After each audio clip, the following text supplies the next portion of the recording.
Welcome back to my page. I love hanging out with my YouTube fam community. So comment down below because I want to know who's watching these, if you guys have questions, comments, concerns, and we can continue to just grow this little family that we've got here. If you are brand new, my name is Bree. I am a nutrition coach. I've ultimately been in the fitness nutrition space for like 15 years. I originally started in bodybuilding prepping, and then now work with hundreds of people across the country, which I love. For our team BGF, we do follow-on workouts, nutrition coaching. I am a mom of two. So we've got Brady, he is almost 2. And then we just had Blair, she is 7 weeks now. So 2 under 2, which we absolutely love. We have 2 mountain dogs. We've got Luna and Leo. Luna is our purebred Bernese mountain dog. And then Leo is a Bernese Newfoundland. What else about me? I love reading. Like literally my goal this year for 2024 was to read 30 books. I've already passed that, so that's great. But we are the Real Moms Club here. So you will see Legos flying around. You'll hear laughing. You'll hear screaming. You'll hear just all the fun joys of being a mom. So welcome guys. I'm so excited that you're here. I post twice a week on Mondays and Thursdays. So would always love your guys' questions, comments, support down below, follow along because I really want to get to know you guys so that way we can all hang out. But I did a question poll on my Instagram last week that ultimately I'm just popping over here to answer some of those questions. And it was really like anything goes, like supplements, workouts, postpartum, mom life. And so let's jump into it. So pretty much one of the biggest questions that I got was how is life, or how am I navigating everything that I do with now 2 kids with 2 under 2. So I do work full time from home, which is great. So I'm also able to do so much from my phone. So I am super privileged and super blessed to be able to do that. I have a great community, a great team with that nutrition coaching. And if you didn't know, so I do follow-along workouts and that nutrition coaching with like one-on-one check-ins. Plus I wear a lot of different hats. So like social media and website and YouTube and all of those things. So it's really coming down to just planning ahead. But I do a lot in the times that they nap. And I also thrive on, and I don't know if thriving is the right word, but I also wake up really early to get a good chunk of things done before they're even awake. So with my schedule, and I am very habit routine based person, so very type A, like this is how my day is going to look. I always plan out ahead of time, but ultimately I wake up around 4 o'clock and feed Blair. So I'm currently breastfeeding and I nurse her, and then right from there I wake up. Like I could so easily go back to bed. I wish I could go back to bed, but I wake up and ultimately go to record a workout there, follow along with me. So I record the entire thing. It's full, about 40 minutes total. So, you know, I'll come down, grab my like megawatt, my pre-workout, which has been like pregnancy as well as postpartum approved. And then ultimately I'm working out. So I'll work out fasted, get that workout done, and then I just have to edit it for the day. And generally after that, then I'm able to get maybe like 1 or 2 smaller tasks done before they're up. Brady wakes up at 7 o'clock and Blair is the exact same time. So Brady's been slowly waking up earlier and earlier though. So it's like, I gotta, you know, get going and get things done really early. But then he is still doing 1 nap a day, where Blair is technically 2 naps a day, which it's been really challenging because Blair does 10 to 12, where Brady does 12 to 2, and then Blair does 1 to 3. So she kind of has that gap in the middle of where Brady is sleeping. But ultimately, it's just planning ahead for me. I write everything out that I have to do. It's great because Brandon works super close too. If you didn't know, we have a gym here in Northern Colorado that he does like in-person one-on-one personal training.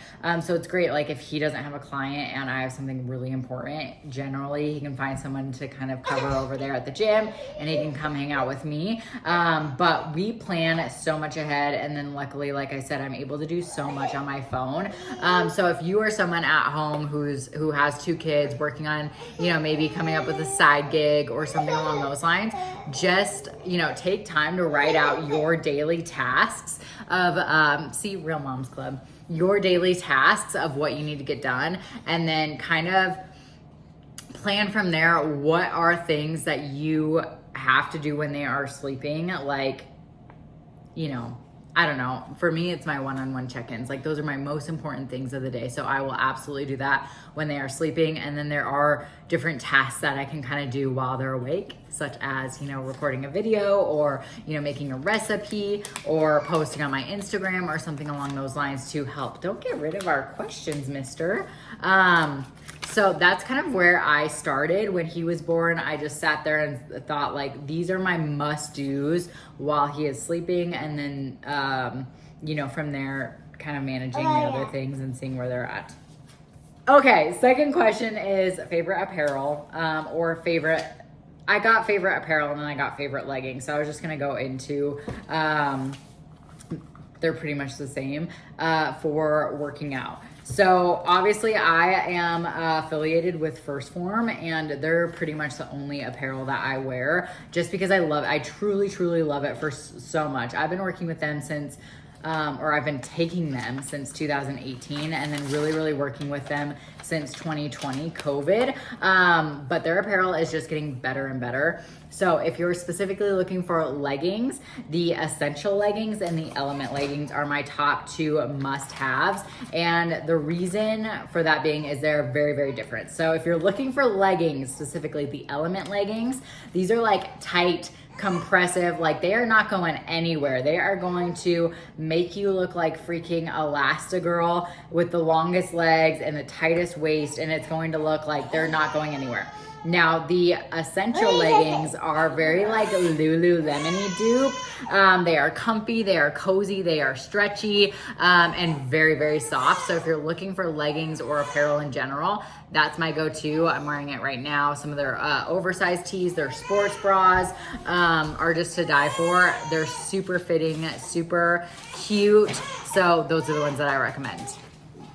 Next question I got was very like nutrition-based, food-based, and it was ultimately my relationship with food and how to handle fixing a relationship with your food. So I came from the bodybuilding world. I competed for a really long time. I started competing in 2018 on a bodybuilding stage in NPC and had gone to nationals. So within that, a relationship with food is really, really important. But like a majority of people who do start with competing, it does come with some boundaries and comes with like some challenges of that relationship with food. And I definitely went through that after competing.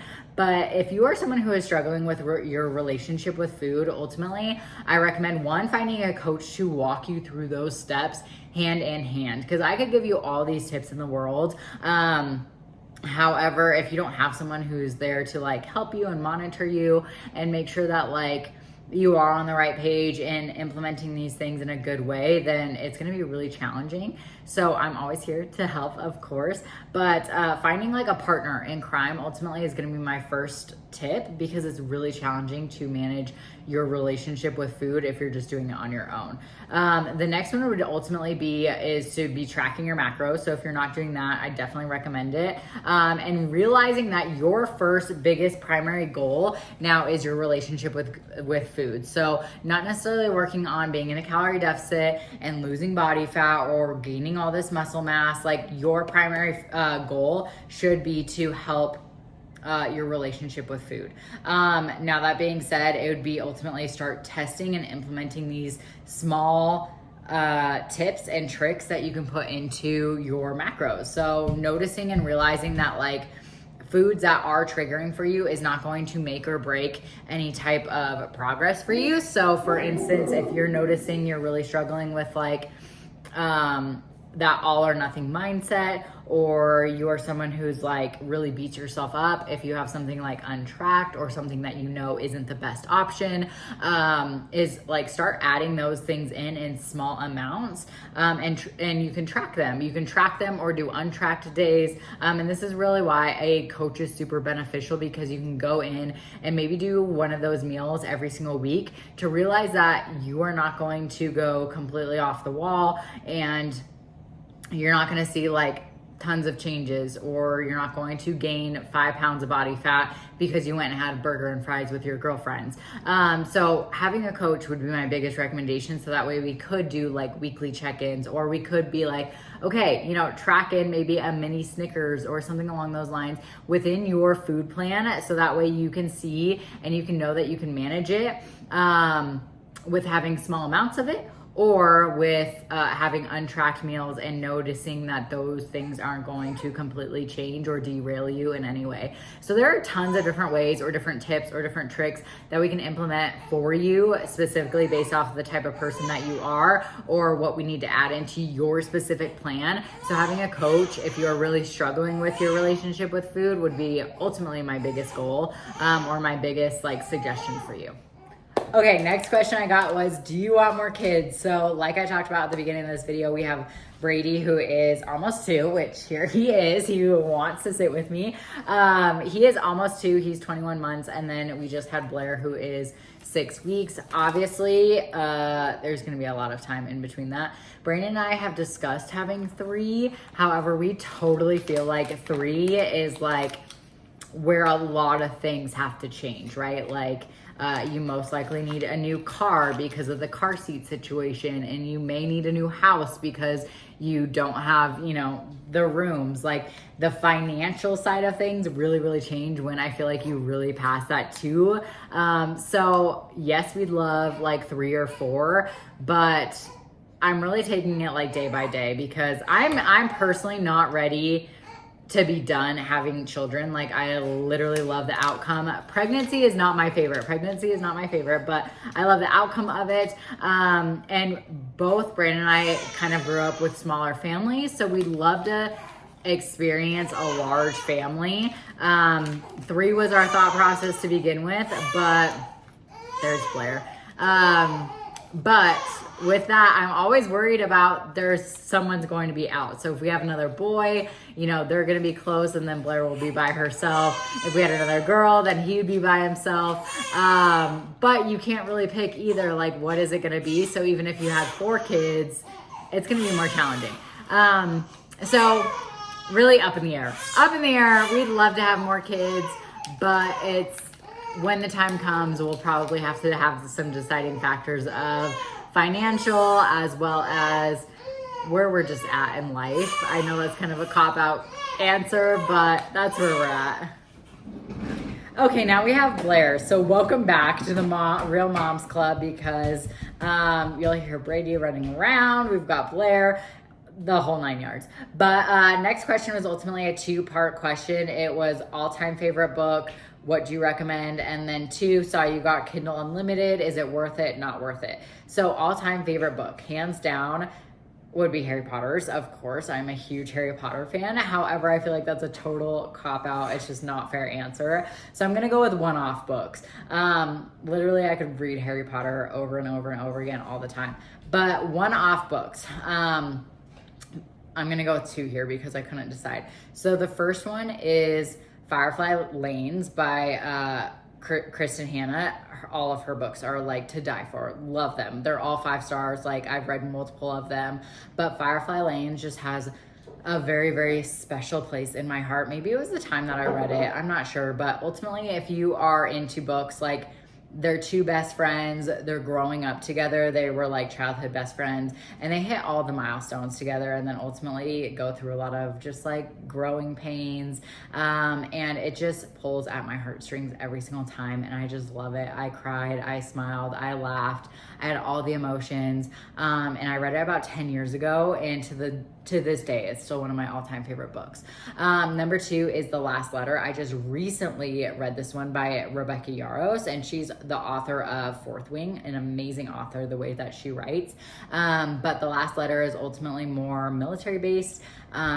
Someone passes, and ultimately his last letter was to his best friend to head back to Colorado, which I love the fact that a lot of her books are like based out of Colorado, but to head back to Colorado to take care of his sister as well as his niece and nephew as they're going through a lot of life situations. So those 2 books literally I went through every single emotion with them, and they hold such a special place in my heart. I just like, to this day, if you have never read either of them, I wish I could read them for the very first time once again.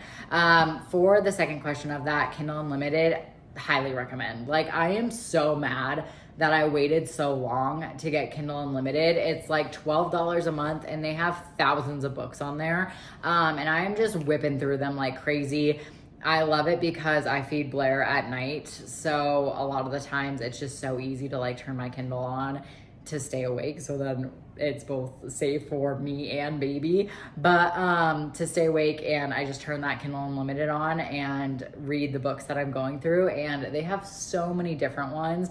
I have already saved so much money with the books that I have read through it, and they're always constantly adding new ones. So if you're on the fence about Kindle Unlimited, you guys have to get it. Read some of those books. I just finished The Boys of Toman, which a majority of them are on there. And that series alone, if you were to buy them at like Barnes & Noble, each one's like $20. There's 6 of them or something like that. So you're saving a ton of money. My biggest concern and why I didn't start it to begin with was I'm such a book hoarder. I like to actually see in my library what books I've read. But then I realized, like, Brie, it doesn't matter that they're going to disappear, and ultimately they're going to save space on your Kindle anyways, because you're going to have to make them disappear anyways. So it's really totally worth it. Okay, last question I'm going to do today. And if you guys loved this, please drop any questions, comments down below. I would love to hear, and we can do more of these because I love just like hanging out and talking with you guys. Truly, I feel like we are friends, and I'm just like hanging out with my besties at a coffee shop. But I got a lot of questions about postpartum, like how's it going? What's your biggest struggles? Tips and tricks for postpartum, like things like that. So I just figured I'd kind of wrap it into one about my postpartum experience and kind of what I'm going through right now. I am truly blessed to feel like I have a fairly easier postpartum, and I say that with a grain of salt because really, what is easy, what is challenging, what is every single postpartum is completely different. What people go through is just completely different. So I always say that, like, my hard may be someone's easy, my easy may be someone's hard. So it's kind of, up in the air. But recovery has gone really, really well overall on that terms of like recovery. I was bleeding for about 3 to 4 weeks, and that ultimately stopped right around that time.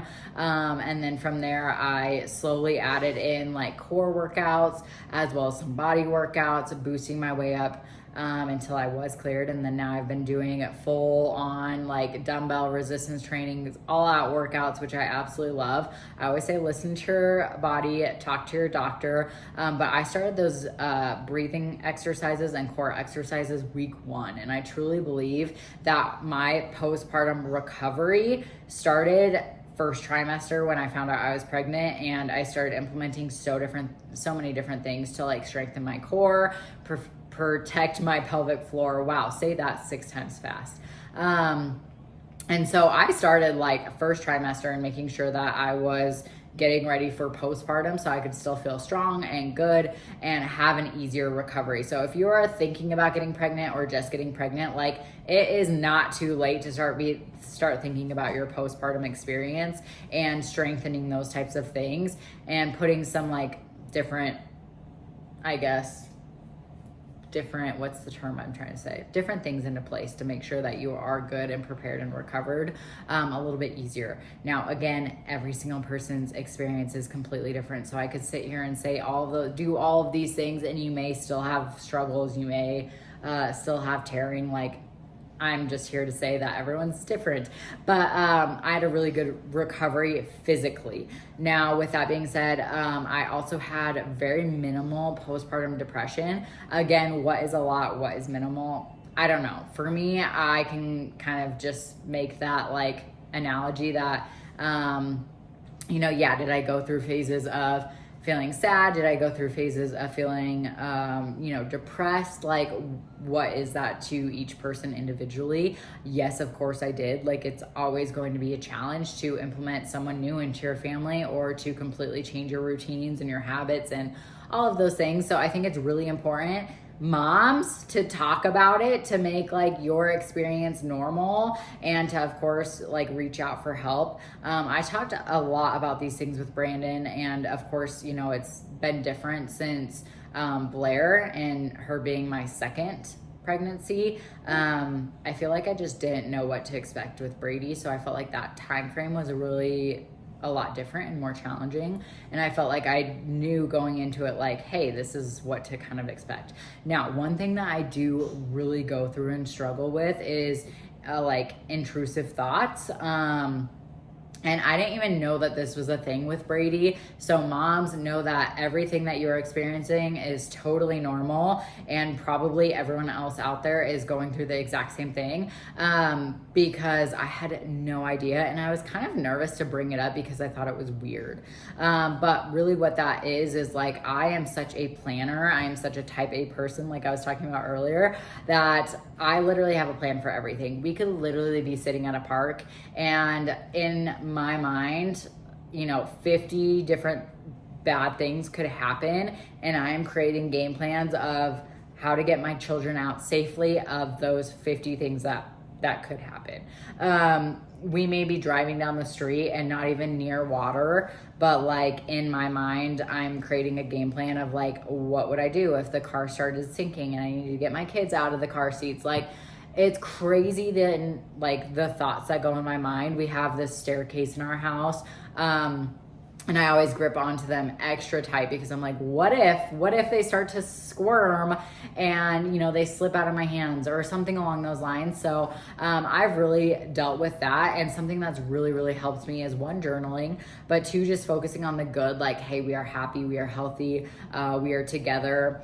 And realizing, again, with experience, like the more times I like go through these experiences with my kids, the less and less and less that those things happen. But I had no idea when I was newly postpartum that was a real thing with Brady. And then they kind of died down. And then once I became pregnant, they kind of like revamped up. So I know over time, I continue to keep focusing on those good things, that they will kind of disappear a little bit more, and continue to like put work and effort into those types of thoughts of being good. I know that they're going to get better and better, but that's kind of where I've been at, like mentally, with my postpartum experience, which has been probably the biggest struggle for me. Another struggle though that I've kind of dealt with is like no maternity leave. So because I own my own business, I don't do a maternity leave. So ultimately I came home and kind of jumped back into the swing of things. I took it very, very slow. Like I said, my community, for the people that I work with, are absolutely to die for. And they were like, Brie, we're making you slow down. We're making you just enjoy those snuggles. We're making you just like take in this time with your family, which I appreciate so freaking much. I can't even express it, because they probably know me just as much as I know them, which I love. Some of them have become my absolute best friends, but they probably know that like, hey, I'm a workaholic and I could just work, and I'm going to make it happen. So I truly appreciate them, like some of them forcing me to slow down, which I will be forever grateful for, because you know how it is.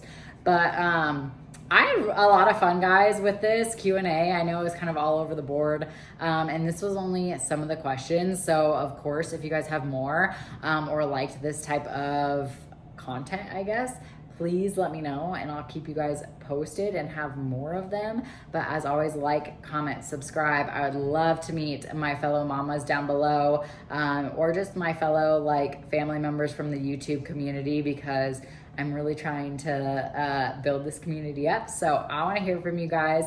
And remember, I post every Monday and Thursday. So like, comment, subscribe. Bye.